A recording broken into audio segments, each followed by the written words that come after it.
Title, शीर्षक, the curious caterpillar, जिज्ञासु तितली। एक प्रचंड बगीचे में जो रंग बिरंगे फूलों और गुनगुनाती हुई कीटों से भरा हुआ था, वहाँ एक जिज्ञासु छोटी सी तितली रहती थी जिसका नाम कोको था।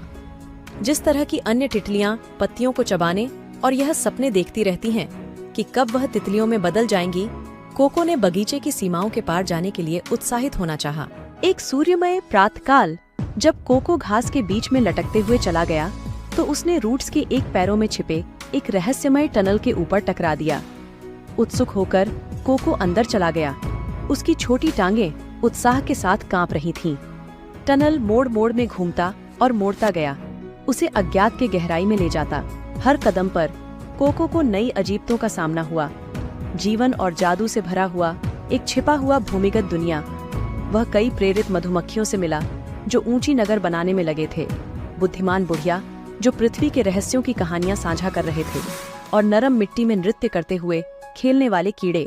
लेकिन जब कोको टनल के अधिकांश हिस्सों में घुस गया तो उसे घर की याद आने लगी। उसे अपने पीठ पर सूर्य की गर्मी और ऊपर पत्तियों के नरम हलचल की याद आई। उसने पाया कि वहाँ की अजीबतों के बावजूद असली खुशी तो सिर्फ साहस में ही नहीं, बल्कि घर के प्यार और सुख में है।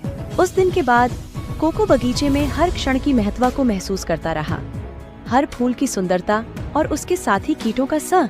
और इसलिए प्यारे बच्चों, कोको एक जिज्ञासु तितली की कहानी को याद रखें और अपने घर की सुंदरता और उसके पास के चमत्कार को महसूस करने का महत्व कभी न भूलें।